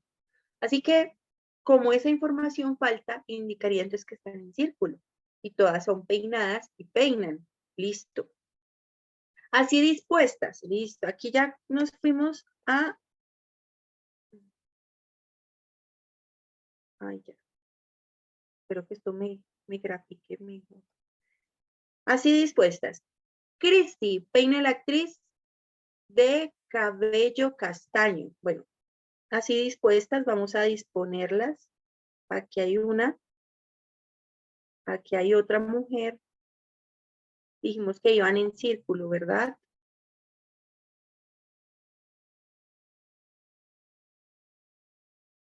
Cada una de ellas se peina. Se supone que tiene el pelo largo. Cada una de ellas se peina. Listo. Entonces, Christy peina a la actriz de cabello castaño. Vamos a poner, dice nombres y colores, ¿cierto? Christy, vamos a poner a esta como Christy. Christy, creo que... Bueno, pongámosla así. Christy peina a la actriz de cabello castaño. Digamos que vamos a hacerlo en este sentido. Y colores los vamos a poner abajo.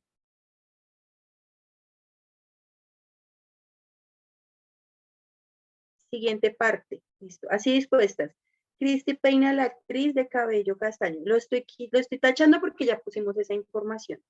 Mientras que Sasha cepilla el cabello de color negro. Todavía no sabemos dónde está Sasha entre esto, pero sabemos que Sasha cepilla a negro. Todavía no eliminamos esa información. Sin embargo, la actriz que está siendo peinada por Christy cepilla a Sasha.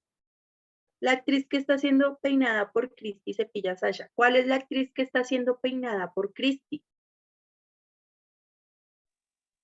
La de cabello castaño. Ella cepilla a Sasha. Por tanto, entonces ahora sí sabemos que esta es Sasha. ¿Y Sasha a quién peina? A la de pelo negro. Muy bien, o sea que esta es de negro. Vamos a borrar esta información porque ya la pudimos ubicar. Bueno, Sasha cepilla negro. Ahora, ¿qué otra información nos aparece por acá? Ah, como ya está Sasha ubicada, entonces quitémosla de acá. Sin embargo, la actriz que está siendo peinada por Christy cepilla a Sasha, esto también ya lo podemos estar quitando, ya lo ubicamos. Continuamos. Mientras que Christy, que no tiene su cabello de color rojo, hasta aquí. Christy no tiene su cabello de color rojo. ¿Cuál es el color de cabello de Christy si no es rojo? son negro, castaño, rojo y rubio. Rubio. Rubio. Rubio. Listo, pues. Entonces, Cristi es la rubia. Ahí se deduce el color de quién. De Sacha. ¿Cuál es? Rojo. Rojo, excelente. Entonces ya sabemos dos completas. Sasha es la pelirroja, Cristi es la rubia. Y que entonces quitemos esto de acá. Mientras que Cristi, que no tiene su cabello de color rojo, se va esta información. Mientras que Cristi no está siendo peinada por Annette. Si Cristi no está siendo peinada por Annette, ¿quién peina a Cristi? Ya les muestro los nombres. Cristi, Rachel, Sasha y Annette. Cristi no está siendo peinada por Annette. Cristi ¿Quién está peinando a Annette. Cristi está peinando a Annette. Si Cristi no está siendo peinada por Annette, entonces Cristi peina a Annette. Excelente.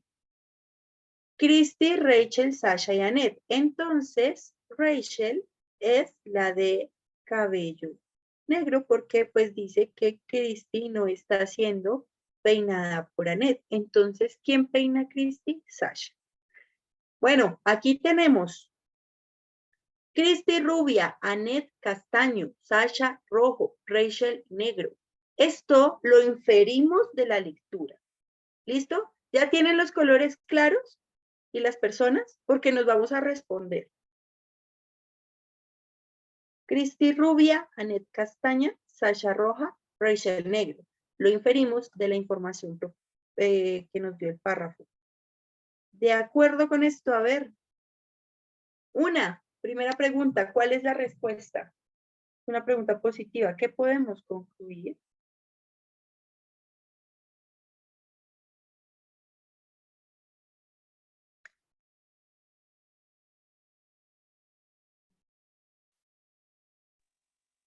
La D.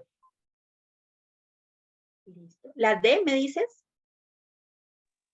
Sí, profe, la D. Listo. La actriz de cabello negro no peina el cabello de Annette ni de Sasha. Vamos a ver. La actriz de cabello negro no peina a Annette ni a Sasha. Sí, en efecto, porque está peinando es a Cristi. La actriz de cabello rubio no está siendo peinada por Rachel. La actriz de cabello rubio sí está siendo peinada por Rachel. Elimina. La actriz de cabello rojo está siendo peinada por la de cabello rubio. Rojo no está siendo peinada por rubio, sino por castaño. Por eso se elimina. Muy bien. La actriz de cabello castaño está peinando a la actriz de cabello negro. Rojo es la que está peinando a negro. Así que corroboramos la respuesta que nos dio el compañero. O sea, además de que se corroboró con la información, con el descarte se da más solidez. La actriz de cabello negro no peina ni a Annette ni a Sasha. Muy bien. ¿Cuál es la disposición correcta de los colores de cabello?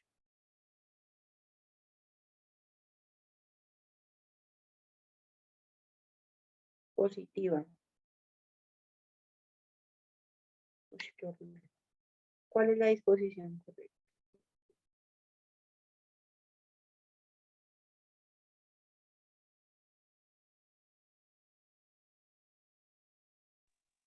La B. La D. B de Bogotá. El cabello de Rachel es negro, mientras que el de Sasha es rojo. Muy bien. El de Cristi es rubio, sí, mientras que el de Rachel es castaño. No, ella es la negra. Sasha es negro, no, ella es roja. El cabello de Annette es rojo, no, esa es Sasha. Muy bien. La respuesta es la B. Bien. Un pequeño ejercicio de mover un poquitico, o más bien de extracción de información. Es, como les digo, similar a los de razonamiento. Vamos a traer unos ejercicios de estos, bien chéveres. Tengo por ahí unitos. Ahora les decía, vámonos con un fragmentico acá. Este es, vamos aquí con textos cortos, pero bien sustanciosos, bien bonitos, bien interesantes. Póngale cuidado. Vamos a darnos un horizonte sobre las preguntas. ¿Cuáles son los horizontes? Bueno, los enunciados para saber cómo vamos a darle el horizonte a la lectura, más bien. Entonces, el anterior texto se ocupa fundamentalmente de ¿cuál es la tarea? ¿Qué tienen que hacer ustedes?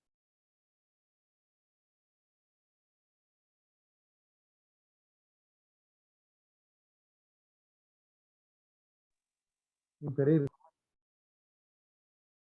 Inferir qué.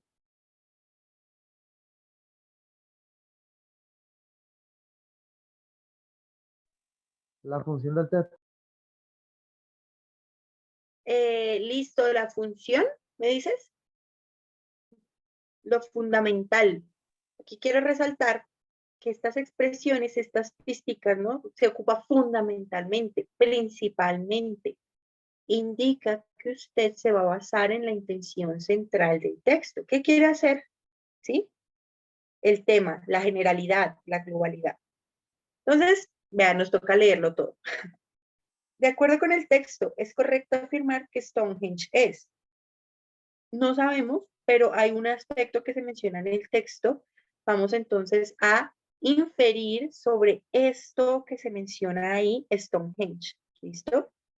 ¿Qué sí se puede decir de Stonehenge? Nos toca rastrear la información alrededor de eso.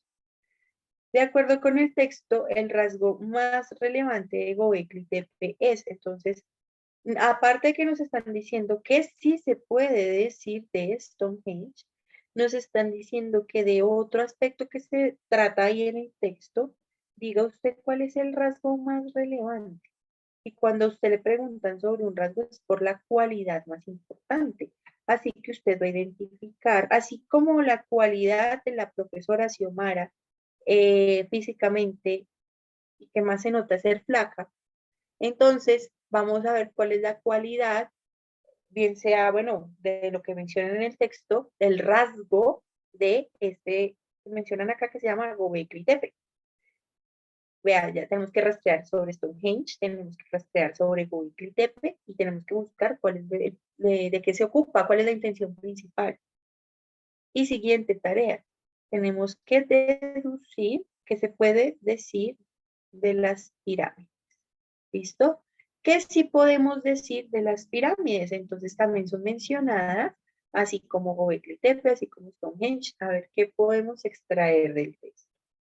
Este texto es chévere porque es uno de esos ladrillitos.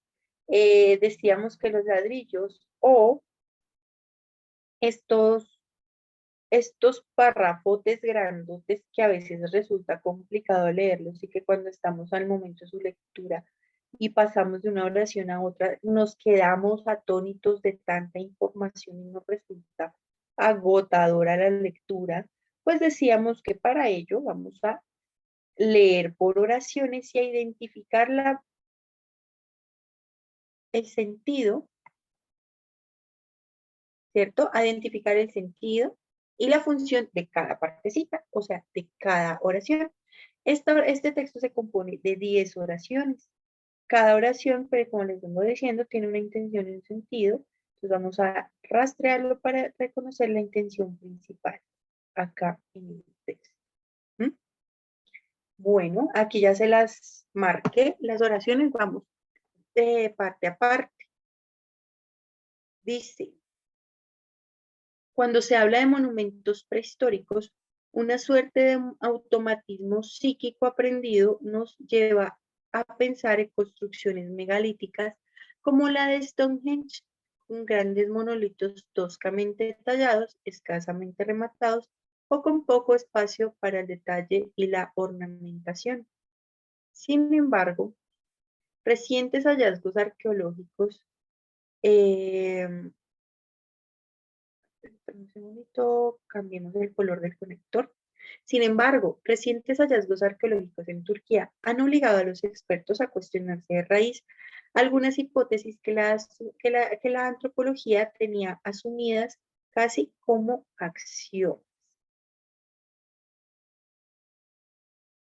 Uno de ellos en particular, póngale cuidado porque nos está hablando de qué, de unos hallazgos. hallazgos arqueológicos. Entonces, vamos a ver. Uno de ellos, ¿de qué? De esos hallazgos arqueológicos. Ay, Dios, ¿esto qué es?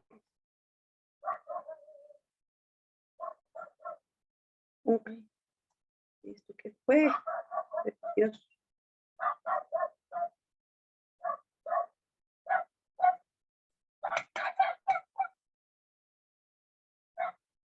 Permítame un segundito. Listo. Uno de ellos en particular, uno de ellos, ¿quién es? El hallazgo. Entonces aquí nos está hablando sobre este hallazgo. Uno de ellos en particular ha conmocionado y conmociona no ya a la comunidad científica y académica, sino a toda persona que toma conocimiento de su existencia. ¿Su nombre de quién? Pues de quién me están hablando, de uno de esos hallazgos. Su nombre, el de ese hallazgo principal, Göbekli Tepe, una soberbia construcción, probablemente un templo, formada por enormes bloques de caliza tallada y labrada con una habilidad y sofisticación que se nos antojaban inconcebibles hasta ahora para su época. A su lado, el diseño de Stonehenge. Uy, vean lo que me están hablando. Recuerden lo que uno de ellos nos estaba diciendo, una de las tareas, reconocer Stonehenge, reconocer a Göbekli Tepe. A su lado, al lado de Göbekli Tepe, el diseño de Stonehenge parece la obra del trazo torpe e inseguro de un preescolar, poco más que un montón de menhires apilados en círculo. Pero lo que distingue a esta nueva construcción en la actual Turquía del célebre monumento inglés es algo más que la laboriosidad o la dificultad técnica. Lo que marca la distancia entre ambos y abre la boca es algo más que esto. Permítame un segundito. Aquí quiero resaltar estas ideas. Lo que marca la distancia entre ambos y abre la boca de eruditos y profanos son los casi 7000 años que los separan. ¿A quiénes? A Göbekli y a Stonehenge. Las mediciones calibradas sitúan el estrato más antiguo, hasta ahora, de Göbekli Tepe en torno al año 9600 a.C. Es por tanto 6500 anterior a Stonehenge y 7000 años más viejo que la más vieja de las pirámides. ¿De quién hablan? De Stonehenge.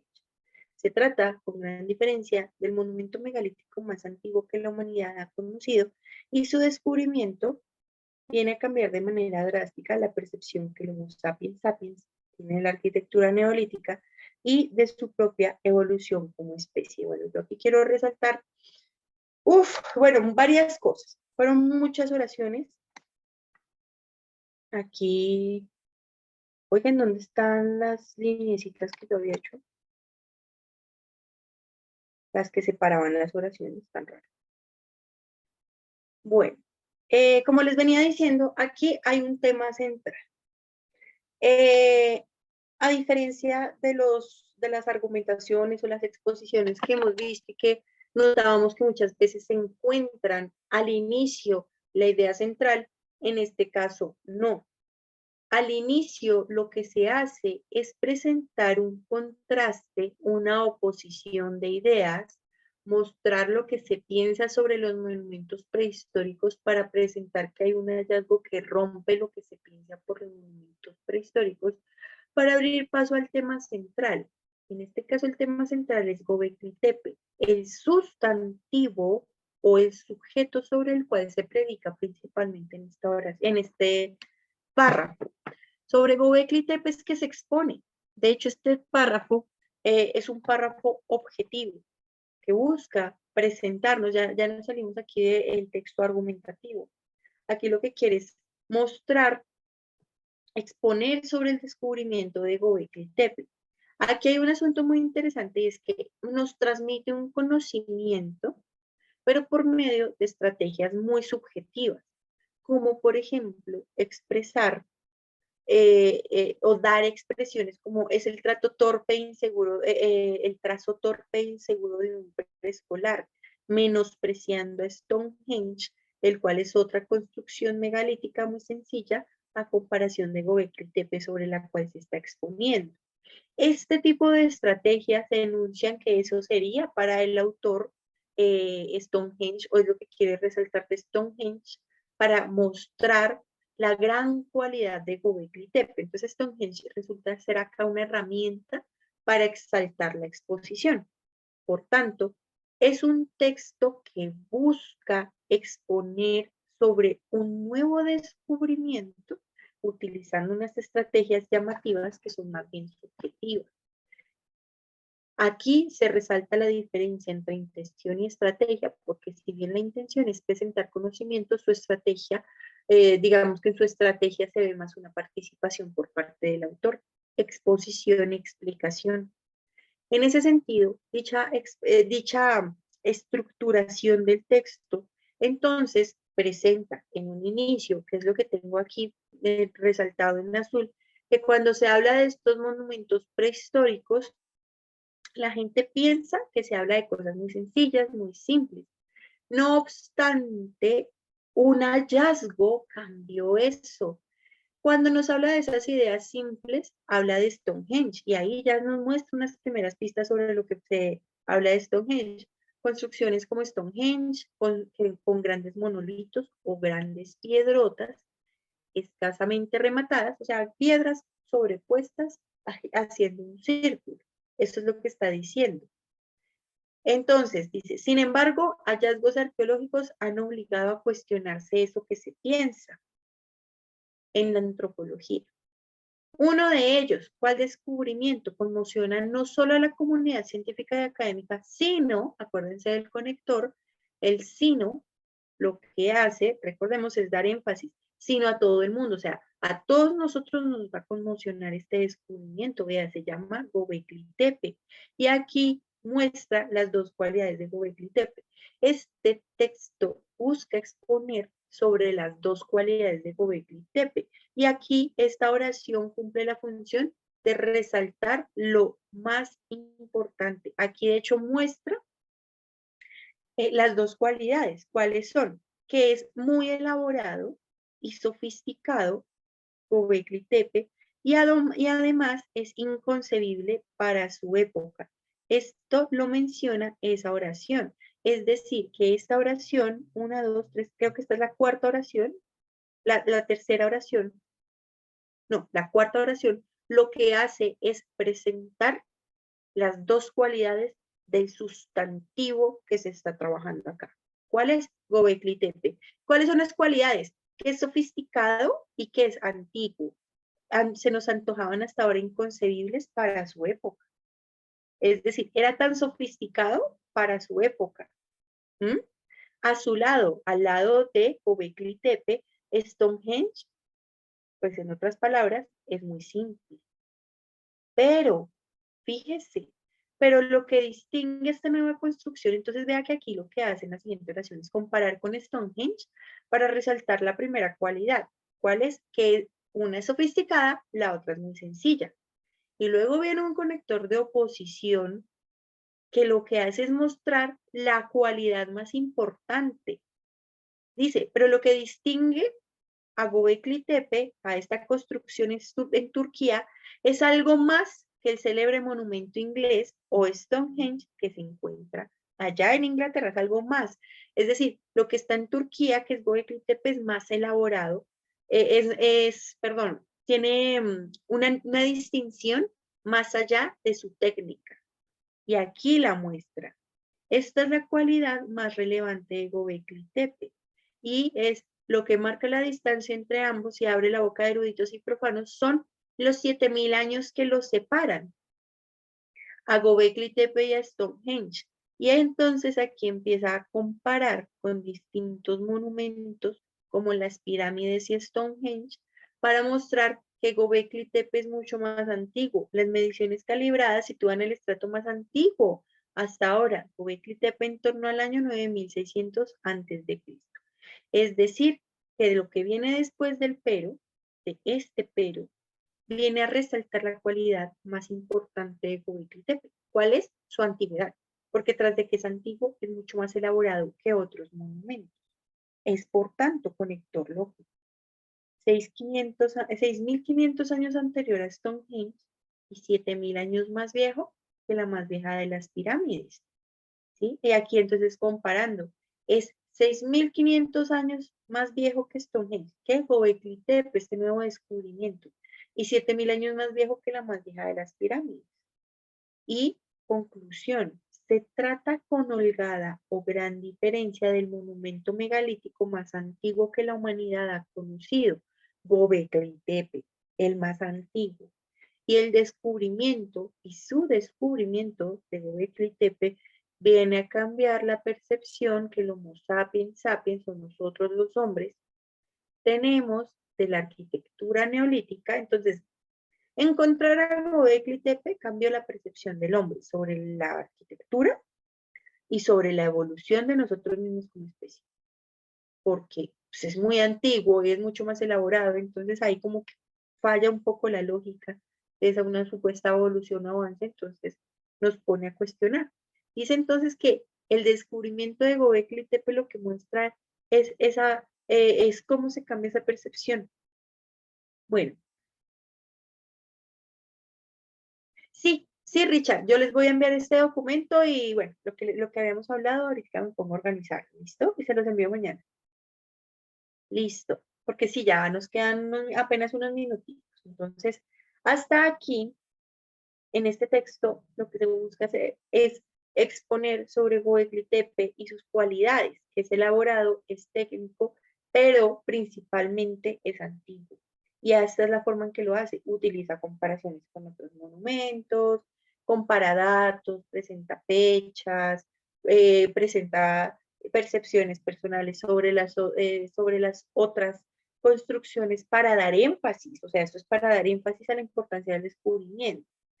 Así las cosas, ¿de qué se ocupa el texto? Por favor, me dicen en estos 3 minutos que nos quedan. ¿De qué se ocupa principalmente? Ahí debe estar el tema central, recuerden ustedes.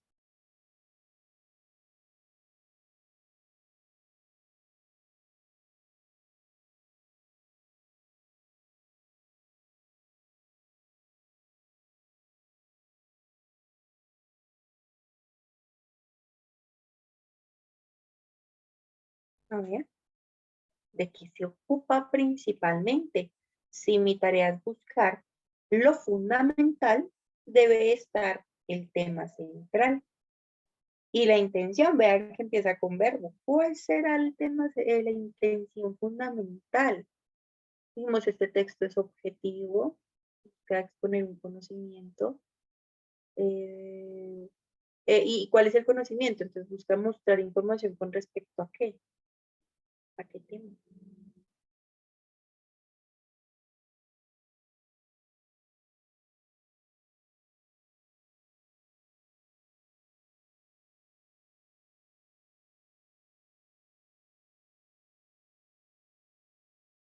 Bueno, nos queda un minutico.